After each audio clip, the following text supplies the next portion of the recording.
Olá pessoal, bom dia, boa tarde, boa noite para os seguidores do canal Livros e Ideias. Lembro que esse canal apresenta para vocês uma resenha semanal de uma obra conhecida que eu estou escolhendo a dedos nessa minha nova fase de leitor. Uma fase muito voraz, e eu estou usando o meu tempo, acho que de uma forma muito interessante, e não seria justo guardar para mim até quando, né? A gente imagina, mas gostaria de passar para vocês essas minhas impressões e, no mínimo, desenvolver em vocês, estimular em vocês o hábito de leitura. Se vocês gostam desse canal, não se esqueçam, já dê um likezinho, que a gente precisa muito desse like. Se inscrevam no canal, cliquem no sininho de notificação para receber as novidades e distribuam pela sua rede social e para os seus amigos. No mínimo, eles vão pensar em algum momento no hábito da leitura, em ler alguma obra e voltar, às vezes, para o hábito de leitura. Muito bem, hoje nós vamos então falar sobre, mais uma vez, em mais uma resenha, sobre um assunto que 80% dos brasileiros gostam muito, boa parte não, e outra parte não gosta, detesta às vezes, que é sobre futebol. Hoje eu vou apresentar uma resenha de uma biografia, chama-se A Estrela Solitária.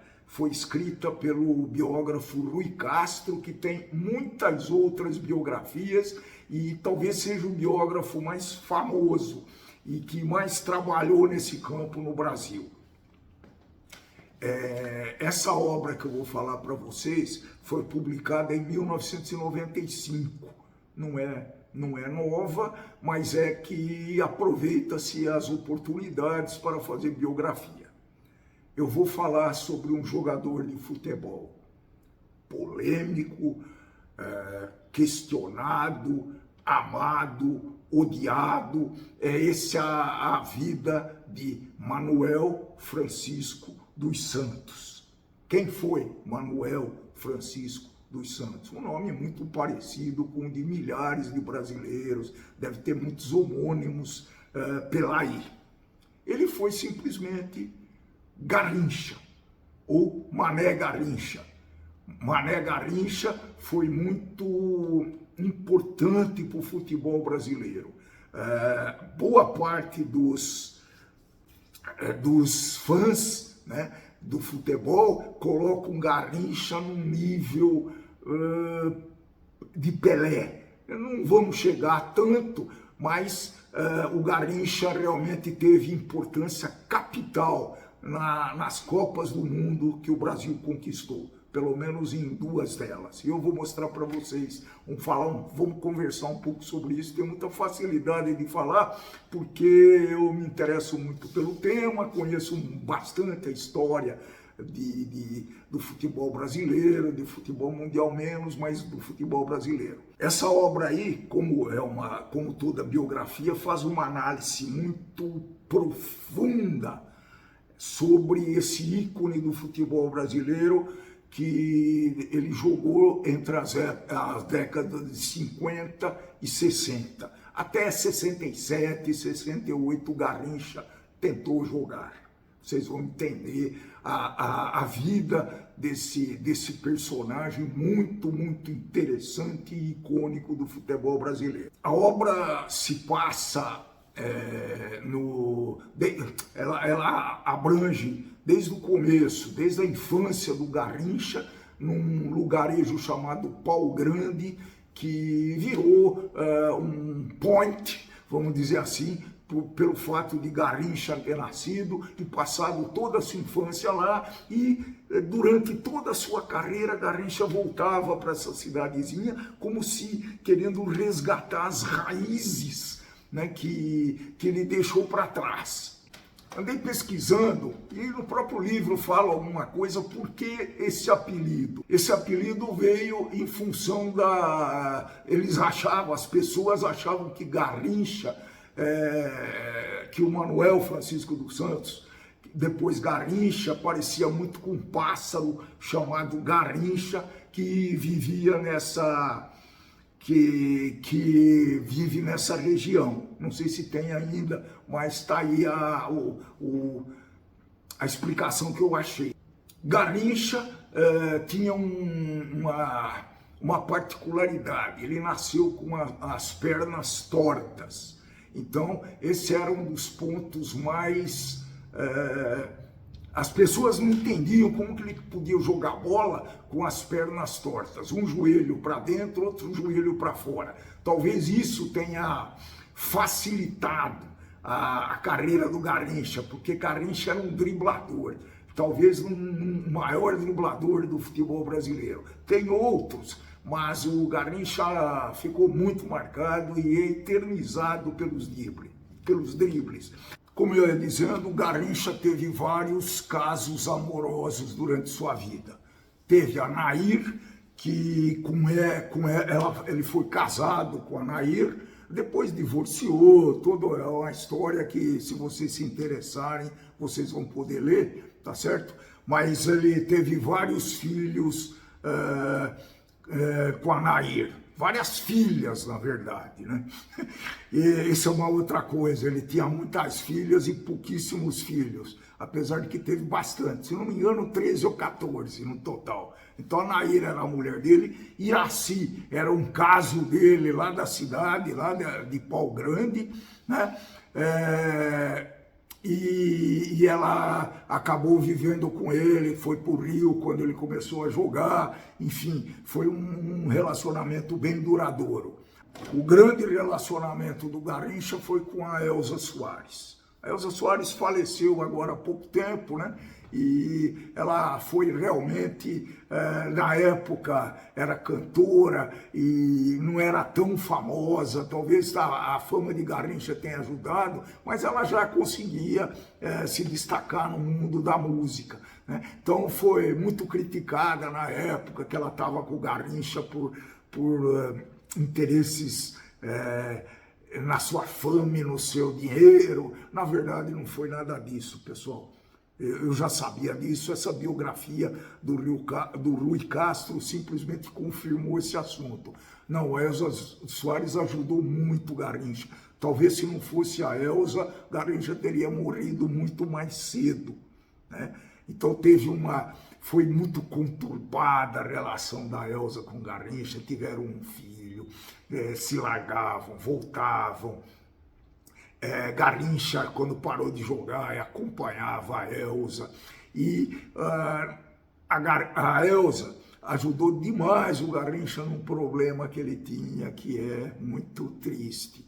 O Garrincha era um alcoólatra e durante boa parte da sua vida, quando largou o futebol, o alcoolismo do Garrincha se aflorou, ele ficou muito mal e foi, obviamente, esse fato que abreviou a sua vida. Ainda depois da Elza, ele não ficou satisfeito, depois que se separou da Elza, tem um outro relacionamento com uma pessoa chamada Vanderleia, que foi uma outra parceira do Garrincha e que não tem muitas informações sobre ela, não, tá? Então esse é mais ou menos o resumo da vida de Mané Garrincha Manuel Francisco dos Santos. Vamos rapidamente. Nasceu com um problema no joelho que talvez tenha até facilitado o seu sucesso, tenha até colaborado para o seu sucesso no futebol. Começou a jogar no Botafogo, foi campeão, ajudou o Brasil a conquistar a Copa do Mundo de 58, principalmente de 62. Jogou no Botafogo, no Corinthians, na Portuguesa Carioca e no Flamengo, e tinha esse viés da vida de Garrincha, que era ser muito mulherengo, então se envolveu em inúmeros relacionamentos. Isso que eu falei é o que a gente sabe, fora os que não sabemos. Ele tem um filho na Suécia, obviamente que quando ele Ele foi lá para a campanha do primeiro campeonato em 58, ou depois, porque o Botafogo excursionava muito. Então pode ser que o Garrincha tenha vários filhos espalhados aí pelo mundo, né? Então, depois do seu abandono do futebol, ele foi operado do joelho, realmente ele jogava com infiltração. Foi uma luta grande, foi uma coisa bem penosa, foi muito triste a carreira do Garrincha, se a gente refletir e contabilizar isso tudo. Mané Garrincha nasceu em outubro de 1933, na cidade de Magé, no distrito lá de Pau Grande, como eu já falei. E faleceu em 1983 com 49 anos de idade. Realmente morreu bem cedo, em função basicamente do alcoolismo e de outras mazelas que ele foi colecionando ao longo do tempo. Complicado isso, né, pessoal? A figura do Garrincha representa um pouco o estereótipo, o padrão de um jogador de futebol. Hoje mudou um pouco isso daí, porque eles têm mais orientações, mas na época ele assinava contrato em branco com o Botafogo, pessoal. Então, não sei se ele provavelmente foi explorado pelos dirigentes, né? Então, essa parte da carreira do Garrincha serve como reflexão aos jogadores de futebol, mas serve também como reflexão para a vida, para o comportamento dele, para a vida social, para a vida fora do futebol que o Garrincha teve. Vale a pena, é uma obra sensacional, pessoal. Eu li muito rápido essa obra, ela é grande, ela é bem extensa, mas me deu muita informação complementar. Eu conhecia boa parte dessas informações, né? Principalmente o fato de que Garrincha era tido como um ignorante, como um boçal. Não, Garrincha era muito inteligente. Tudo que se fala, né? Inclusive quando tem um fato que quando ele foi a excursionar com o Botafogo na Alemanha, ele comprou o rádio. E aí um dos colegas quis comprar o rádio dele, gostou do rádio e falou que não adiantava, ele não entende alemão. Como é que vai falar? Ele vai levar o rádio no Brasil e, portanto, não ia servir para nada para ele. Olha, tem muita lenda. Pouquíssimas histórias são verídicas sobre o Garrincha, mas tem muitas lendas que servem de alguma forma para suportar essa idolatria que principalmente os torcedores do Botafogo fazem de Garrincha. Triste, mas ao mesmo tempo muito lúdica, muito profunda a influência que Garrincha teve no futebol brasileiro. Vamos falar um pouquinho, como é praxe desse canal, sobre o autor da biografia de Garrincha, A Estrela Solitária, que é o Rui Castro.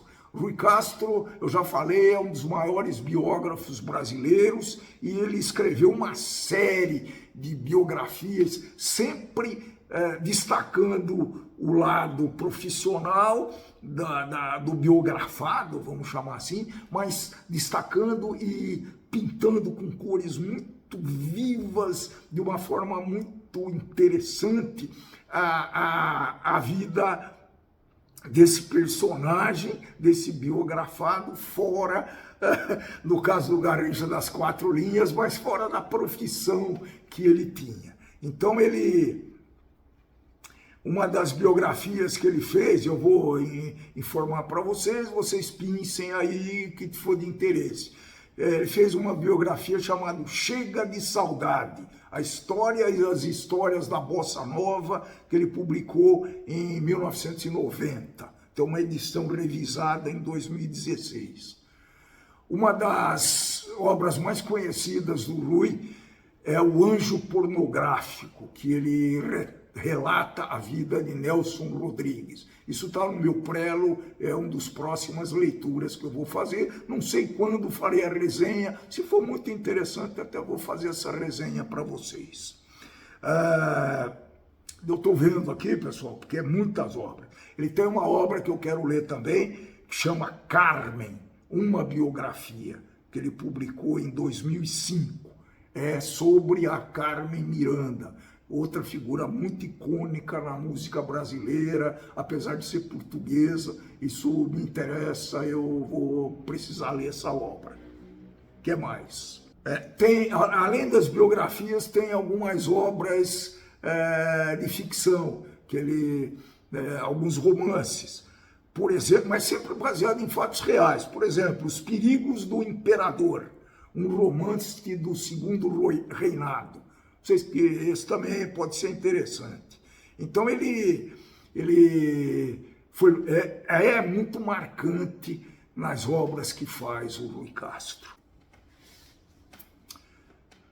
Com uma personagem tão rica que nem o Mané Garrincha, a obra do Rui Castro e a vida de Garrincha foram objeto de alguns filmes e alguns documentários. Então, Garrincha, A Estrela Solitária, de 2003, foi dirigido por Milton Alencar e ele fez um filme, esse livro, essa biografia do Rui Castro. Um documentário muito clássico sobre Garrincha, de 1963, Garrincha, A Alegria do Povo. É um documentário dirigido por Joaquim Pedro de Andrade, que é muito bom diretor e vale a pena dar uma conferida, pessoal. São as obras que eu pensei. Tem outras, inclusive, de mesmo nome, mas vocês vão escolher as que melhor vão agradar a você. Então, bem, é isso, pessoal. O vídeo já ficou bem longo. Eu não gosto muito de fazer vídeos longos, porque acaba cansando o seguidor, né? Mas então, se vocês gostaram dessa resenha, se vocês gostam de resenha sobre futebol, comentem, para que a gente possa entender o gosto do nosso público. Nesse canal que está começando agora, portanto, é tudo novidade. Para mim, que estou tentando fazer um trabalho que me agrada muito, um trabalho dirigido a vocês, então vocês, por favor, comentem se gostam desse tipo de vídeo. Se vocês gostaram, por favor, não esqueçam de dar o like, não se esqueçam de se inscrever no canal, de acionar o sininho de notificações e distribuir para suas redes sociais. Muito obrigado e até o próximo vídeo. Tchau, tchau!